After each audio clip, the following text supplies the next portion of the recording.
Сәлеметсіздер ме, қымбатты оқушылар? Бүгінгі жаңа тақырыбымыз атам бата береді. Бірінші сабақ. Сабаққа қойылатын мақсаттар. Мәтіндегі негізгі ақпаратты анықтау. Қазақша амандасу мәнері мен ұлттық этикет формаларын пайдалану. Жаңа тақырыпқа байланысты жаңа сөздермен танысайық. Ардагер, ветеран, соғыс, война, еңбек, труд, бата беру, благословение, батыр, герой, мейірімді, добрый, ақылды, умный. Жақсы. Келесі тапсырмамыз төмендегі сөздерді пайдаланып, жай сөйлем құрыңыздар. Сөздер: ардагер, еңбек, мейірімді. Жақсы балалар, өзіңізді тексеріңіздер. Менің атам соғыс ардагері. Үлкендер жастарды еңбекке шақырады. Сенің әжең өте мейірімді жан. Жақсы балалар, келесі тапсырмамыз мәтінмен жұмыс. Бірінші мәтінді мұқият тыңдаймыз. Қазақ отбасындағы өте ертеден келе жатқан ерекше дәстүрдің бірі бата беру. Бата тілі көркем, ізгі тілек айтылатын қысқа әрі мәні терең сөз. Батаның тәрбиелік маңызы үлкен. Бата берудің өз жолы, дәстүрі, рәсімдері бар. Дастархан басында, түрлі жиын тойда, отбасы мерекелерінде, тұсау кесер, тіл ашар кезінде жастар қол жайып, үлкендерден бата сұрайды. Батаны кез келген адам бермейді. Батаны көпті көрген ақсақалдар мен әжелер береді. Батаның түрлері бар. Ас батасы, асты үстелге әкелгенде немесе ас ішіп болған соң берілетін бата. Ас батасы тамақ ішкен сайын беріледі.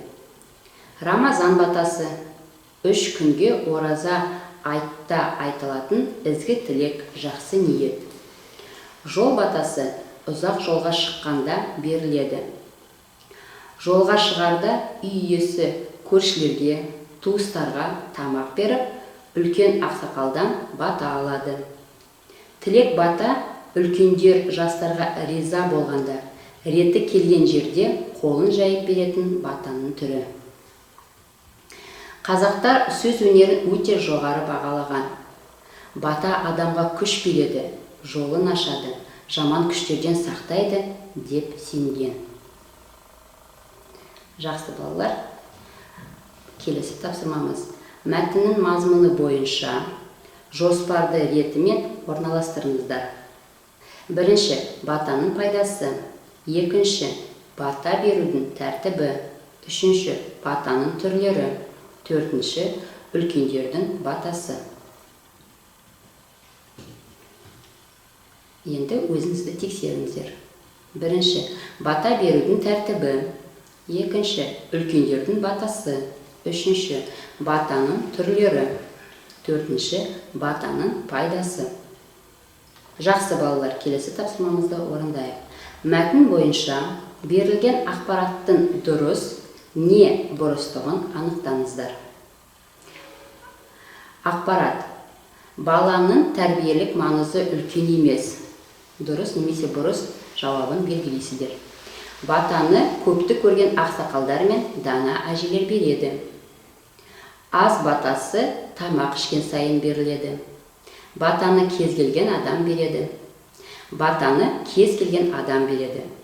Қазақтар сөз өнерін өте жоғары бағалаған. Жақсы, енді өзіңізді тексерейік. Батаның тәрбиелік маңызы үлкен емес. Бұрыс ақпарат.